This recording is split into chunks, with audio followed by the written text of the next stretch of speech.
Assalamualaikum warahmatullahi wabarakatuh. Kali ini kita berjumpa di alur cerita film drakor, yaitu drama Korea yang berjudul Yongpal. Yongpal adalah drama Korea bergenre romance medical yang rilis pada tahun 2015. Yongpal bercerita tentang Kim Tae-yoon yang diperankan oleh Joo Won, seorang dokter bedah berbakat yang bekerja di rumah sakit Hanshin. Di luar jam kerja, Tae-yoon bekerja sambilan menjadi dokter panggilan demi melunasi hutang untuk biaya berobat adiknya yang sedang sakit keras. Kerjaan sampingannya ini mengharuskan Tae-yoon mengobati pasien dari kalangan apapun, termasuk penjahat sekalipun.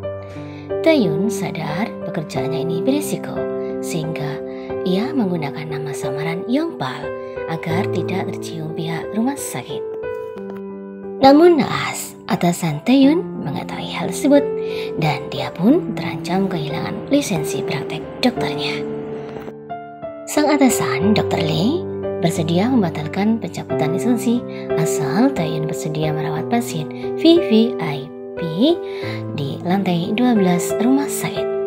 Pasien ini adalah Han Yeo-jin, anak konglomerat yang mendapat julukan putri tidur karena telah terbaring koma selama 3 tahun.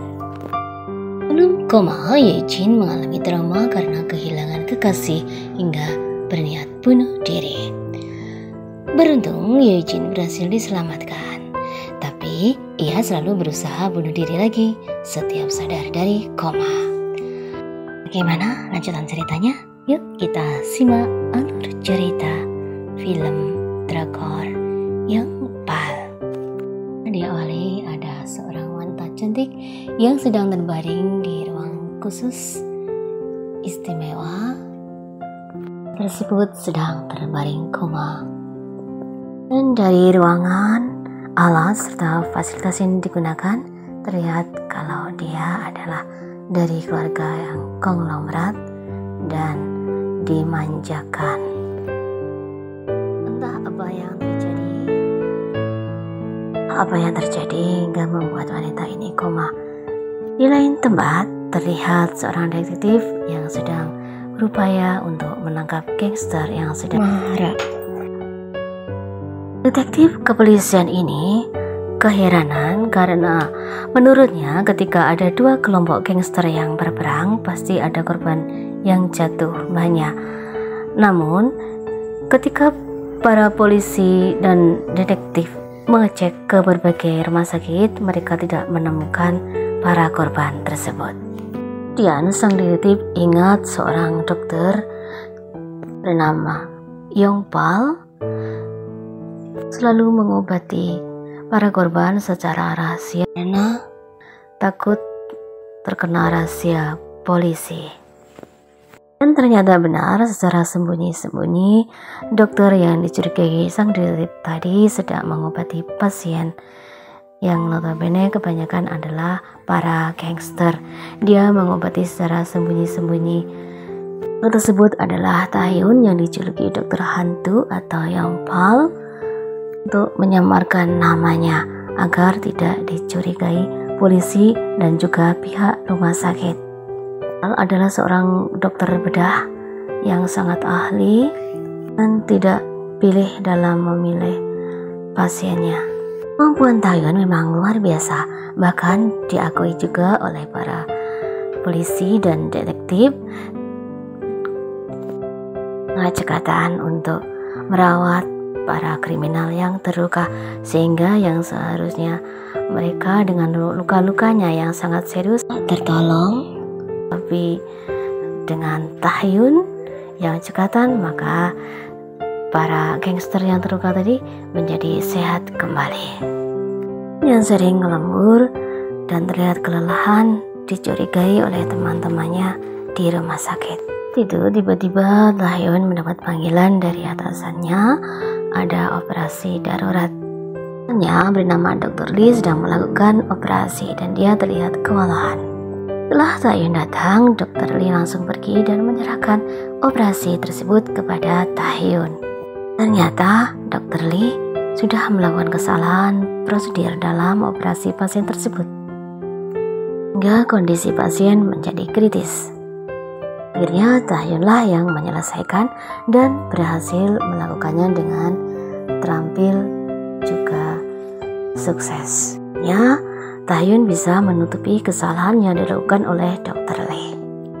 Namun, apa yang dilakukan oleh Tahyun tidak mendapat apresiasi yang bagus dari Dr. Lee atau atasannya. Dokter yang merupakan direktur dari rumah sakit tersebut. Mereka menganggap seperti Tahyun harus dimanfaatkan demi reputasi mereka. Tak heran kalau dokter yang cekatan dan terampil seperti Tahyun memiliki hutang yang banyak karena memang penghasilannya sedikit dari gaji rumah sakit tersebut. Setelah akhirnya Tahyun mencari penghasilan tambahan yang lain. Sukses dalam menangani pasien ini, Tahyun meminta tip dari keluarga tersebut. Namun hal itu diketahui oleh si dokter kepala, yaitu Dr. Lee. Dr. Lee mengancam Tahyun untuk tidak melakukan hal tersebut. Tahyun marah dan berbalik mengancam Dr. Lee. Dr. Lee marah karena Tahyun tak berani mengancamnya. Dr. Lee tidak bisa berbuat apa-apa, hanya memandang dengan sorot mata dendam. Lee tahu kalau Tahyun mengetahui rahasianya dalam menangani pasien. Sementara itu, Dr. Tahyun melihat banyak orang berkerumun dan membicarakan sesuatu. Mereka membicarakan pasien lantai 12. Ternyata orang yang datang itu adalah kelompok dari sebuah perusahaan konglomerat, yaitu Dojun. Dojun memastikan kalau pasien di lantai 12 masih tetap koma sampai dia terpilih menjadi direktur perusahaan. Jun berharap Dr. Lee merahasiakan masalah itu.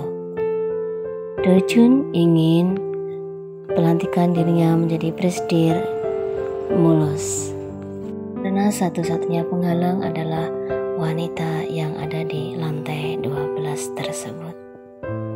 Wanita tersebut adalah Han Ye-jin yang merupakan pewaris tunggal calon presidir, sedangkan Dojun adalah anak tiri mendiang sang direktur. Dojun ingin memastikan kalau wanita tersebut masih dalam keadaan koma sampai dia terpilih menjadi presiden lagi. Namun Yongbal tidak menghiraukan hal tersebut. Pikirannya hanya tertuju pada adik yang sangat dicintainya, di mana adiknya tersebut butuh biaya yang sangat banyak.